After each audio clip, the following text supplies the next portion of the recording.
ሰላም ጤና ይስጥልን ክቡራን ተመልካቾቻችንና አድማጮቻችን ዘውዱ መንግስቴ ነኝ ከዚህ ከአገር እንግሊዝ። አሁን የዘውዱ ሾው አጫጭር ዜናዎችን አቀርብላችኋለሁ፣ አብራችሁን ቆዩ። በቅድሚያም ርዕሶቹን እንሆ። ንጹሃን በድሮን በጭካኔ ተጨፈጨፉ፣ ታቦቱ በምዕመናን ተወሰደ። ሚኒስትሩም ምርጫውን አደነቁ፣ ገዳውም የሞት ፍርድ ተፈረደበት። የኢትዮጵያዊ አትሌት ተገደለ። ኡስታዞች ግድያውን አወገዙ። እንግሊዝ ምርጫ ቦርድን አመሰገነች። ኤርትራ በዩኤን ተመረጠች። አሁን ወደ ዝርዝሩ እንሄዳለን፣ አብራችሁን ቆዩ።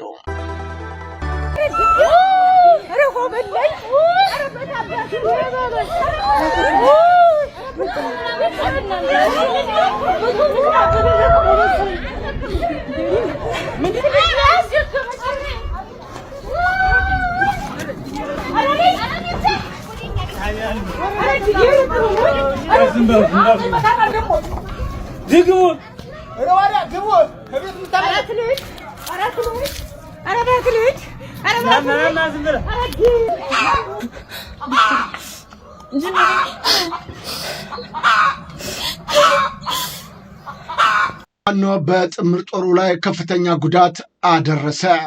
በምንጃር ሸንኮራ ወረዳ በተደረገ ውጊያ ነው የአገዛዙ ኃይል ከፍተኛ ጉዳት ማስተናገዱ የታወቀው። በሸዋ ጠቅላይ ግዛት በምንጃር ሸንኮራ ወረዳ በሸዋ ጠቅላይ ግዛት አሳምነው እዝ ከሰም ኮር ነበልባል ክፍለ ጦር ነው በአባት አርበኞች ጦር በትላንትናው ዕለት በነበረው ከፍተኛ የደፈጣ ጥቃት በአገዛዙ ጥምር ጦር ላይ ከፍተኛ ሰብአዊና ቁሳዊ ጉዳት መድረሱን የኮሩ ህዝብ ግንኙነት መምሪያ ለዘውዱ ሾው በላከው መረጃ ያሳወቀው። ይህ የተሳካ ኦፕሬሽን የተፈጸመው በትላንትናው ዕለት ከቀኑ 10 ከ15 ጀምሮ እስከ ምሽቱ 1 ሰዓት ተኩል ድረስ ለረጅም ሰዓታት በቆየ ከባድ ውጊያ ሲሆን በውጊያውም በአገዛዙ ኃይል ላይ ከፍተኛ ቁሳዊና ሰብአዊ ኪሳራ ማድረስ ተችሏል ብለዋል። ይህ ወታደራዊ እርምጃ የተወሰደው በአሞራ ቤት ቀበሌ መልካጅሎ የምርጫ ጣቢያ የተሰበሰበውን የምርጫ ኮረጆ ይዞ ሲመለስ የነበረውን የብልጽግና ጥምር ጦር ላይ እንደሆነም ታውቋል።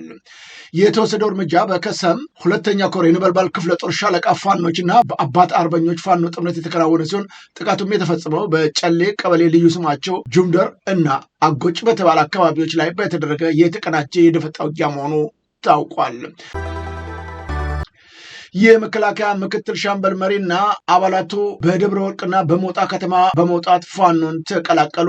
ወደ 201ኛ ኮር 74ኛ 54ኛ ክፍለ ጦርን የተቀላቀሉት መኳንንት ሞክሪያ ፓራኮማንዶ፣ ሞላለኝ ላመስግን አድማ ብተና፣ ሀብታሙ ታደለ መከላከያ 54ኛ ክፍለ ጦርን የተቀላቀሉ ሲሆን በየክፍለ ጦሩ አመራሮችም አቀባበል የተደረገላቸው መሆኑን የአማራ ፋኖ ቴዎድሮስ ዕዝ 201ኛ ኮር ህዝብ ግንኙነት ለዘውዱ ሾው በላከው መረጃ አስታውቋል። የአማራ ፋኖ ብሔራዊ ንቅናቄ ወሎ ቤተ አማራ ምኒልክ ዕዝም 106ኛ ኮር 22ኛው ክፍለ ጦር ክንዱ በአሻግሬ ሻለቃ በተደረገ የደፈጣ በርካታ የጠላት ሰራዊት ሙትና ቁስለኛ መደረጉን ገለጠ። ከጋሸና ፍላቂት በዙ 23 ታጅቦ ሬሽን ሊያቀብል በመጣ የጠላት ሰራዊት ላይ ነው መቂት ወረዳ አንችም ኪዳነ ምሕረት ከተባለ ቦታ ላይ በክንዱ አሻግሬ ሻለቃ በተደረገ ደፈጣ ከፍተኛ ቁጥር ያለው ወታደር ሲደመሰስ በርካቶችም ቁስለኛ ተደርገው ጋሸና ጣና ጣቢያ የገቡ ሲሆን ሬሽን አጅቦ የመጣው ዙ 23 በፋኖ በተተኮሰበት ብሬን ተመቶ ከጥቅም ውጭ ሲደረግ ጠላት ያለ የሌለውን ኃይል ተጠቅሞ የተመታውን ዙ 23 እና ሙት አስከሬኑን አንስቶ ወደ ጋሸና መፈርጠጡን ገልጠዋል። የአብይ አህመድ ጦር ጭካኔ በተሞላበት ሁኔታ ንጹሐንን መጨፍጨፉ ተጋለጠ። በአማራ ህዝብ ላይ እየፈጸመ ያለውን የጅምላ ጭፍጨፋና የአረብ አገሮች ድሮኖችን የዕለት ተዕለት እሳት ለዓለም ህዝብ ግልጽ የሆነ የምድር ሀቅ መሆኑ ይታወቃል ብሏል ፋኖ በላከልን መረጃ። ይህ ስልታዊ ጥፋት የአማራን ህዝብ ብቻ ሳይሆን መላውን ኢትዮጵያን ለማፍረስ የተወጠነ እንደሆነ የታወቀ መሆኑን የገለጸው የፋኖ ኃይል ይህን አምባገነናዊና አረመናዊ ስርዓት ለመቀልበስ መላ ኢትዮጵያን ህዝብ በአንድነትና በነቂስ ወጥቶ መቃወም መከላከልም ይገባዋል ሲል ጠቅሷል። ሀገሪቱን ለቀጣይ 5 ዓመታት እመራለሁ እያለ የሚገልጸው የብልጽግናው ኃይል በአማራ ክልል ላይ እያደረሰ ያለው ግፍና በደል እጅግ ዘግናኝ መሆኑን በቪዲዮ የደረሰን ምስል ይህንን ይመስላል። ጨካኙ የብልጽግና የአብይ ድሮን ይሄንን ይመስላል። ሲቪሊያኖችን የጨፈጨፈበት ዛሬ በየቦታው የአፋብን ሰራዊት ሲፋለመው የዋለና ድል አርጎ የሄደበትን ይሄንን ድሮን ጥሏል። በምስሉ ላይ እንዳያችሁት ድሮኑን እየጣለው በንጹሃን ላይ ሲሆን ንጹሐኖችም እናቶች፣ ህፃናቶችና አዛውንቶች መጨፍጨፋቸው ነው የተገለጸው። የሞቱትን ሰዎች ምስሉን ባናሳይም በወቅቱ በገዛ ቤታቸው ላይ የወደቀባቸው ይህ በምስሉ ላይ ያችሁት ድሮን ያስከተለውን ጉዳት በተመለከተ በጭንቀት እናቶች እንዲህ ሲጮሁ ተስተውሏል።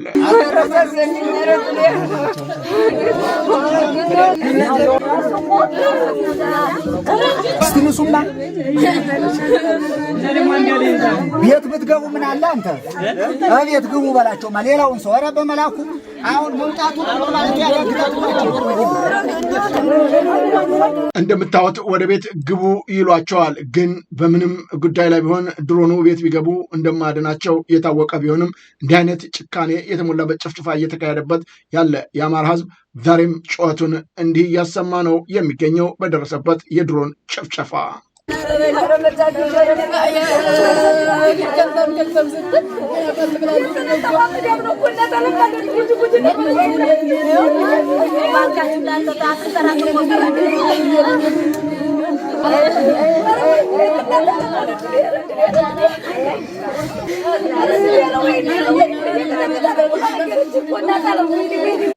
እነዚህ አቅመ ደካማ እናቶቻችን እንዲህ እየጮሁ በድሮን ከላይ በከባድ መሳሪያ እየተጨፈጨፉ ባለበት በዚህ ሰዓት ነው እነ አረጋ ከበደ ቁጭ ብለው በንጹሐን ደም ዛሬም ለቀጣይ 5 ዓመታት ለመምረጥ እየተሯሯጡ የሚገኙት።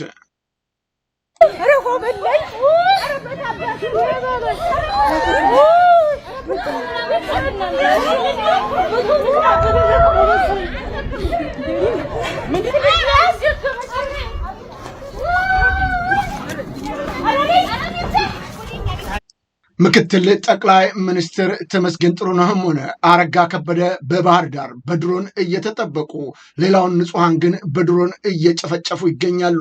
ዛሬም ጭምር የአማራ ደም እንዲህ እየፈሰሰ በኦሮሚያም እየፈሰሰ ባለበት በዚህ ሰዓት መንግስት ምርጫውን አሸንፏል ማለት ምን ማለት ነው የሚለው ጥያቄ እየተነሳ ነው ያለው። የእናቶቻችንን ጩኸት ሩጫ ከላይ የሚወርድባቸውን የድሮን ጭፍጨፋ እንዴት ያመልጡት? ጩኸታቸውን እንመልከት። ይህን ጩኸት የሚያይ ኢትዮጵያዊ የአማራ ልጅ ቁጭ ብሎ ተኝቶ ያለ እውን ምን ይሰማዋል ነው ምንለው። የዘውዱ ሾው ሚዲያ በተደጋጋሚ ሰዓትና ጊዜ በአገሪቱ ያለውን ግፍ የበዛበት አስተዳደር በማጋለጥ በየጊዜው ብናሳውቅም በተለይም በውጭ የሚገኘው ዲያስፖራም ሆነ ሌላው ተኝቶ እየተመለከተ ይገኛል። ነግበኔ ነውና ነገም በእናንተ ቤተሰቦች ላይ እንደማይደርስ ምንም ዋስትና እንደሌላችሁ ወቁ። አሁን በምስሉ ላይ የማሳያችሁ እናቶችን ጩኸት የሚያይ ሰው ለመሆኑ ለደቂቃ እንኳን እንቅልፍ ሊወስደው ይቻለዋልን? እኔም የዜግነት ግዴታ ሆኖብኝ እንጂ እናቶቻችን እንዲህ እየጮሁ እየተሯሯጡ ድረሱልኝ ሲሉ ሬሳውን ሁሉ እያየው ለእናንተ ዘገባውን ሳቀርብ እየዘገነነኝና እጅግ በቁጭት ነው። ግን ምን ማድረግ ይቻላል? ይህን ጉዳይ እያያችሁ ጸጥ ረጭ ብላችሁ የተቀመጣችሁ ነገ ይህ የእናቶች ጩኸት የእናቶች እንባ በእናንተ ላይ ላለማድረሱ አሁንም እላችኋለሁ ምንም ዋስትና የላችሁም። ለማንኛውም የእናቶችን ጩኸት እንዲህ ስሙት። እና አብይ አህመድ የሚቀልዱበት እና አረጋ ከበደ የሚያሾፉበት የአማራ ህዝብ ደም እየፈሰሰ በጠራራ ፀሐይ የሚገቡበት የሚወጡበት አጥተው ሲሯሯጡ ማየት እጅግ ልብን ይሰብራል። እናቶቻችን አይዟችሁ።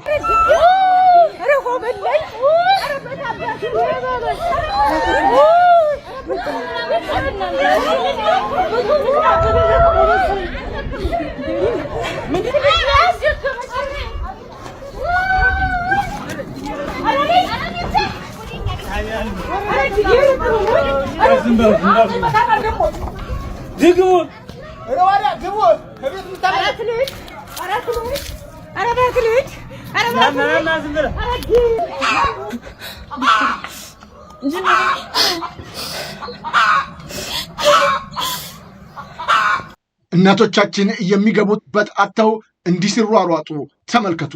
ከላይ ቦምብ ይወርድባቸዋል በድሮን። ወዴት ይሄዱ? ወዴት ይጠለሉ? እኚህ እናት የት ይግቡ?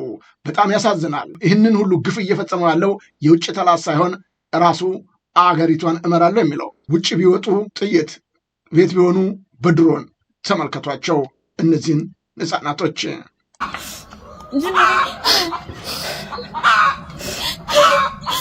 እንዲህ ከማዘን ከማልቀስ ውጪ ሌላ ማን አላቸው?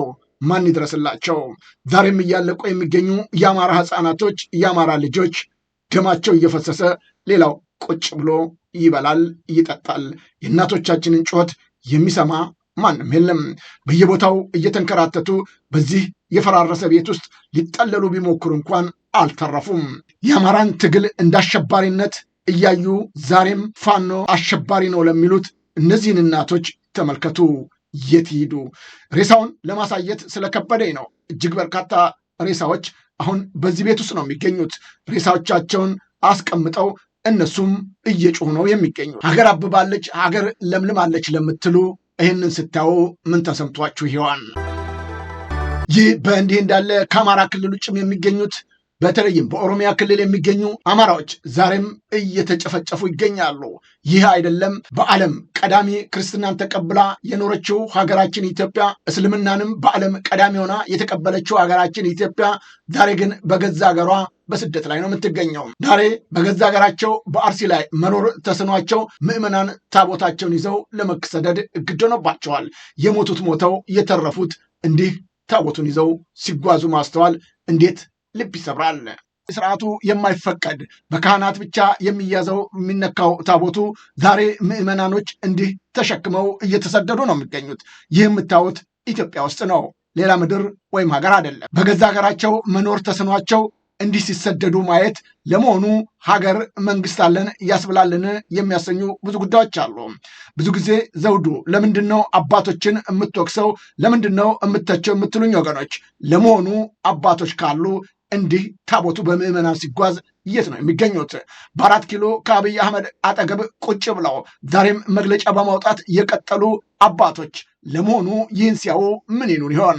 ዛሬም ይህንን እያዩ የሚያወጡት መግለጫ እንጂ ሌላ ምንም ማድረግ አይደለም። ለመሆኑ አብይ አህመድ አለኝ ከሚለው ወይም ከሚመራው የብልጽግና ቁጥር በሚሊዮኖች የሚቆጠር ምዕመናን የሚመሩ አባቶች ህዝቡን እንኳን መጥራት አቅቷቸው የሚፈጸመውን ግፍና በደል እንዲቆም አንድ ነገር እንዲደረግ ለምዕመኖቻቸው ማሳወቅ ሲገባቸው እዛው 4 ኪሎ በሲኖዶሳቸው ቁጭ ብለው በተንደላቀቀ መኪና እየተሽከረከሩ እየበሉና እየጠጡ ዝምታን መምረጣቸው ለምን አስወቅሳቸው?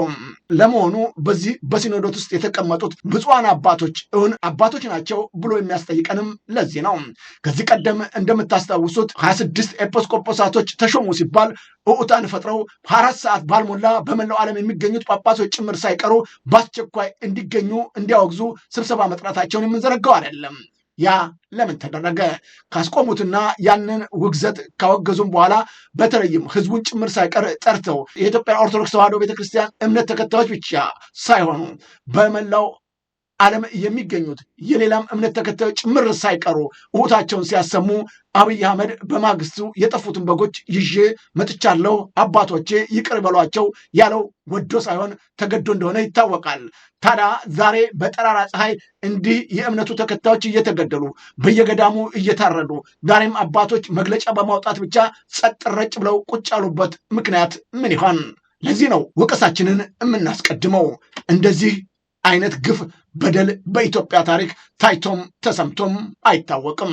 አሁንም ዛሬም ነገም ከወቀሳ ወደኋላ የምንልበት አንድም ነገር የለም፣ መፍትሄ እስካላመጡ ድረስ። አቅሙ ካጡ ችሎታ ከሌላቸው በተለይ ምንም ማድረግ ካልቻሉ እዛው ቀደም ሲል የመጡበት ገዳሞቻቸው ተመልሰው ይግቡ። ችግርና መከራውን ያኔ ሊያውቁት ሊረዱት ይችላሉ። አባት የለንም መሪ የለንም ብሎ ምዕመናኑም የራሱን እርምጃ ሊወስድ የሚችልበት አጋጣሚ ሊኖር ይችላልና ካልቻሉ ዛሬም እላለሁ ወደ ገዳማቸው ይግቡ። ቤተ ክርስቲያን እንደዚህ ተዋርዳ እነሱ እዛው በሲኖዶስ ውስጥ የሚቀመጡበት አንዳችም ምክንያት ሊኖር በፍጹም አይገባም። እነ አቡነ ጴጥሮስ አንገታቸውን ለገመድ እየሰጡት እኮ ለሃይማኖታቸው ለሀገራቸው ሲሉ እንጂ ሌላ ምንም አጥተው አልነበረም። ታዲያ የዛሬው ብፁዓን አባቶች ለምንድን ነው ይህንን ትንሹን ነገር እንኳን ህዝቡን ጠርተው በቃን ደከመን ለማለት የተሳናቸው? በየቀኑ በየጊዜው በየወቅቱ መግለጫ በመስጠት ብቻ የተቀመጡት? አሁንም ጥሪ እናቀርባለን። ይህ የኢትዮጵያን ኦርቶዶክስ ተዋሕዶ ቤተክርስቲያን ከ100 ዓመታት በላይ ቆይታ የነበረውን ቤተክርስቲያን በእሳት ሲያነዱት ታቦታቸውን ይዘው እንዲህ እየተሰደዱ የሚገኙትን የኢትዮጵያን ኦርቶዶክስ ተዋሕዶ እምነት ተከታዮችን ጉዳይ ያየው የኦሮሚያ ክልል በማሾፍ እንዲህ ሲል ተናግሯል። ሰሞኑንም ግንቦት 23 2018 በአርሲ ዞን አሰኮ ወረዳ በዕለተ ጨፌ በሚለው ቀበሌ የሰባተኛ ዙር ጠቅላላ ሀገራዊ ምርጫውን ለማደናቀፍ ከታሪካዊ ጠላቶቻችን ተልኮ ወስዶ ስምሪቱን ሰጥቶ ተንቀሳቅሶ ነበር። ጥቃቱን የፈጸሙት ምርጫችንን ለማደናቀፍ ሆን ብለው የሰሩ ናቸው እያለ የሚያሾፈው የኦሮሚያ ክልል ኮሚኒኬሽን ቢሮ ኃላፊ አቶ ኃይሉ አዱኛ እንዲህ የሚቀልድበት ጥያቄና ሀይ የሚል ስላጣ ነው። በዚሁ በኦሮሚያ ክልል ከዚህ ቀደምም በዚህ ሁኔታ ክርስቲያኖች የተጨፈጨፉበት የሞቱበት ጊዜ እንደነበረ የሚዘነጋ አይደለም። ዛሬ ከምርጫው ጋር የተቆራኘ ነገር መፍጠራቸው ለምን ሆነ? የኢትዮጵያ ኦርቶዶክስ ተዋሕዶ አባቶች ይህ ሁሉ ግፍ ሲፈጸም ያኔም ያወጡት መግለጫ ብቻ ነበር።